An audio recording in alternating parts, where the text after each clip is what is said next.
Alright, I got a slightly different unboxing video today. This is actually something I got on eBay. I got to thinking about a particular run of Spider-Man. I mentioned this on the last live stream that I did, and oh my gosh, this is really taped up. I guess that's a good thing. But this was a particular run of Spider-Man that was important for me, I guess, because it really got me into comic books.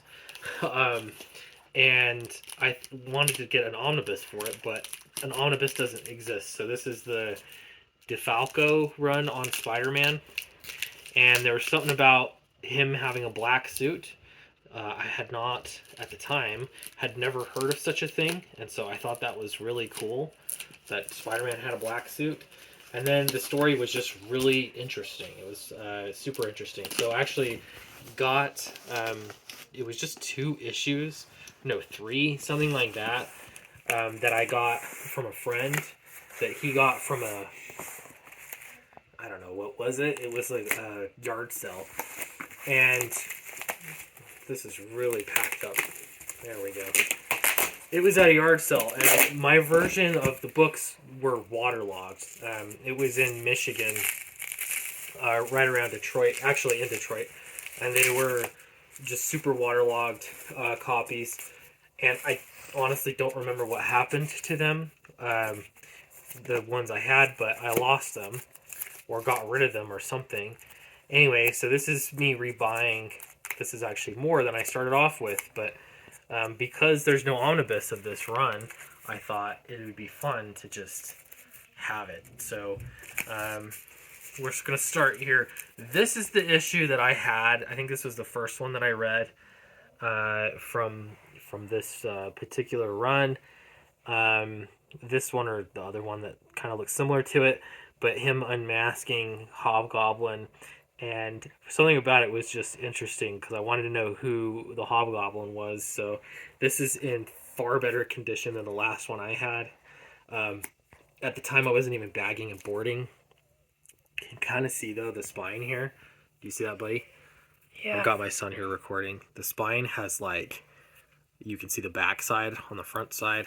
I don't think that's normal. Is that spine roll? I don't know what you call that. But other than that, it looks in really good condition. It's just like that's where the staples were. So let's see. That is number 276. This is 277. That's pretty cool. You like that? Yeah. I think you'd like these, bud. I'm telling him he's interested in coin collecting.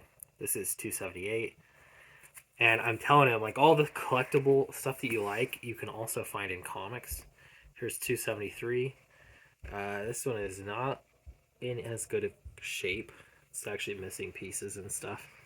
None of these were expensive. I think one of them... There we go. There's another one that I had. 275.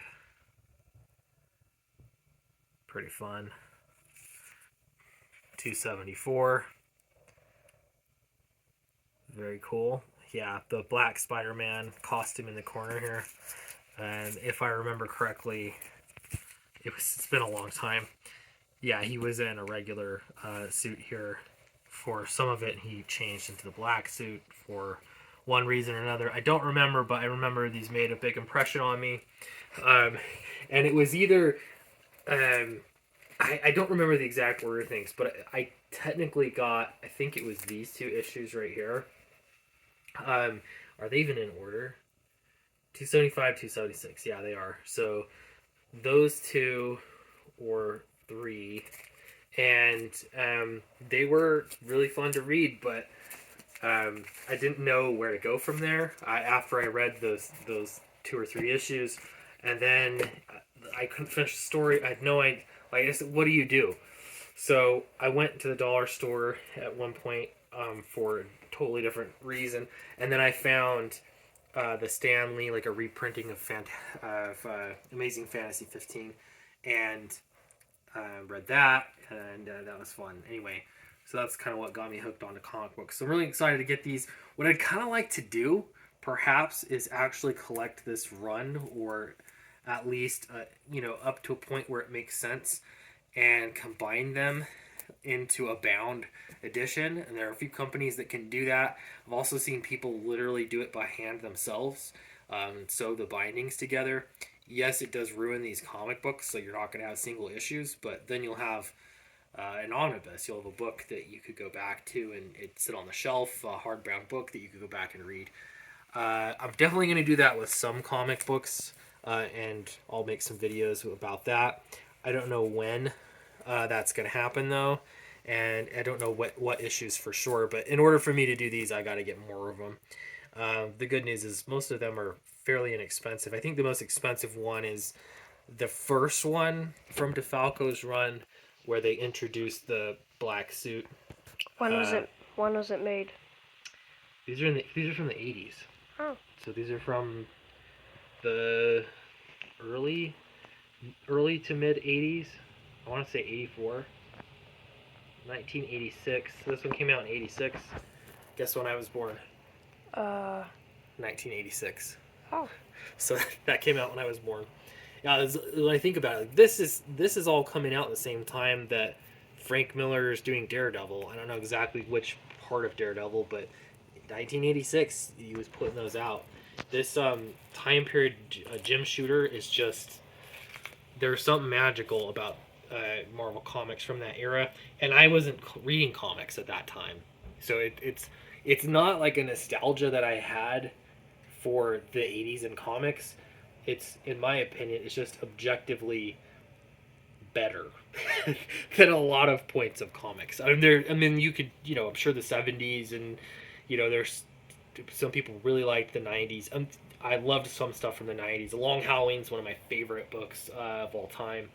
Well, there's a lot of good stuff in the 90s, but there's something about the 80s where it just felt like they were always treading new ground.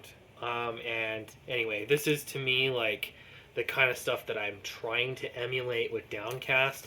Obviously, I have more updated ways that I do the writing and everything, but really fun. I'm excited to have these, and because they're so inexpensive, I think I'm gonna get some more. And I don't know. We'll collect some more from this run. I think it'd be pretty fun, and I really want to read them. I'm excited to read them. So, thanks so much. And Fatal's coming. Everything's sent to the printer. That's a good thing. And Downcast Hunting Ground, that's Downcast Volume 4, is in production. I think we're going to be picking up production again and get ready for that launch that's coming sometime winter 2023, which is just a couple of months, maybe 3 months away. We will see. Thanks so much. See you guys later.